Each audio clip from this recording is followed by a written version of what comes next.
ஆனால் ஒவ்வொரு நாளும் நம்முடைய காலையிலேருந்து இரவு வரைக்கும் நம்முடைய செயல்பாடையும் நம்முடைய பேச்சுக்களையும் நம்முடைய எண்ணங்களையும் நம்முடைய பார்வையிலையும் கவனிச்சோன்னு சொன்னால் நமக்கு பிரித்து அறிவிக்கப்பட்டே இருக்கும். நம்முடைய எல்லாமே கெட்டதாக இருக்குது.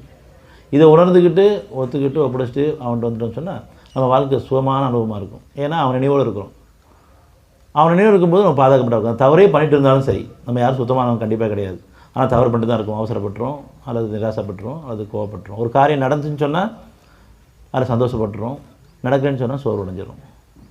எந்த ஒரு விஷயமும் சரி, நம்ம நினைக்கிற மாதிரி நடந்துடாது. நம்ம நினைக்கிறது மேலே நடக்கும். அது எப்போ நமக்கு புரியும்னு சொன்னால் நமக்கு அமைதி இருந்தால் தான் புரியும்.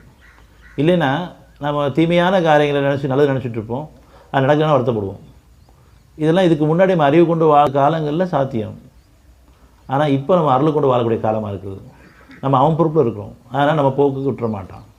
நீங்கள் ஒன்று விரும்புவீர்கள், தீமை இருக்கலாம். ஒன்று வெறுப்பீங்க, நன்மை இருக்கலாம். நீங்கள் அறிய மாட்டீங்க, இறைவன் தான் அறிவான். அதனால் நம்ம விருப்பங்கள்லாம் விருப்பமாக ஆசையாக கூட தெரியாது. அப்படியே அது நியாயமான விருப்பமாக இருந்தாலும் அந்த விருப்பத்தை எப்போ நிறைவேற்றி கொடுத்தா நமக்கு நல்லதுன்னு அவனுக்கு தான் தெரியும். இல்லைன்னு சொன்னால் அந்த விருப்பம் நிறைவேறும் பொழுது நம்ம மீண்டும் அதை இணை வைக்க ஆரம்பிச்சிடுவோம், அல்லது அதில் பெருமுகல ஆரம்பிச்சிடுவோம், அல்லது அவசரப்பட ஆரம்பிச்சிடுவோம், அதை வீண்வினை பண்ண ஆரம்பிச்சிடுவோம், உணர்ச்சியில் போக ஆரம்பிச்சிடுவோம். அதன் காரணமாக ஒரு நியாயமான விருப்பமாக இருந்தாலும் கூட அந்த விருப்பத்தை எப்போ நிறைவேற்றி கொடுத்தா அது நமக்கு நன்றியுடன் நம்ம இருப்போங்கிறது அவனுக்கு தான் தெரியும். அதனால் எதுக்குமே அவசரம் வேண்டாம், பொறுமை வேணும், அமைதி வேணும். 4:123.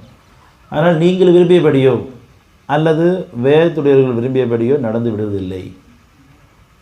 எல்லாத்துக்கும் ஒரு காலத்தவணை இருக்குது. நியாயமான தேவைகளாக இருந்தாலும் கூட ஒரு காலத்தவணை இருக்குது. சில பேருக்கு திருமணமே ஆகாமல் இருக்குது. நம்ம திருமணம் ஆகணும்னு விருப்பத்தை வச்சுருக்கோம், நம்முடைய பிள்ளைங்களுக்கோ நம்முடைய சகோதரிகளுக்கோ. ஆனால் அவசரப்பட வேண்டாம். எந்த நேரத்தில் திருமணம் கொடுத்தா நல்லதோ அது அவனுக்கு தெரியும். திருமணம் ஆனவங்களுக்கு குழந்தைகள் இல்லாமல் இருக்குது, ஆனால் அவசரப்படுறோம். நியாயமான தேவை தான், நியாயமான விருப்பம் தான் குழந்தை வேணுங்கிறது. ஆனால் எப்போ கொடுத்தா அந்த குழந்தை ஞானமுள்ள குழந்தையாக இருக்கும், அந்த குழந்தைகளை நீங்கள் இணைவிக்காமல் இருப்பீங்க.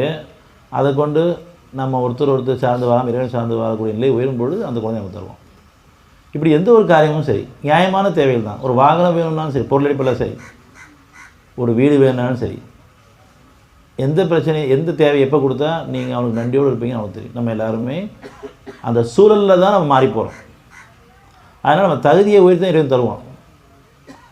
அவசரப்பட்டோன்னு சொன்னால் அதுக்குண்டான விளைச்சல் தான் இருக்கும். பொறுமையோடு இருந்தால் பொறுமையாளர்கள் தங்கள் கூலியை நிச்சயமாக கணக்கின்றி பெறுவார்கள் எல்லா வகையிலையும். அதனால் நமக்கு அவசரம் வேண்டாம், பொறுமை வேணும், பொறுமை வேணும் என்று கேட்டிருந்தோம்னு சொன்னால் பொறுமையும் கொடுத்துருப்பான். அந்த பொறுமைக்கு நன்றியோடு நம்ம இருக்க வேண்டும். நம்ம அதை கவனிக்க தவறிட்டோம்.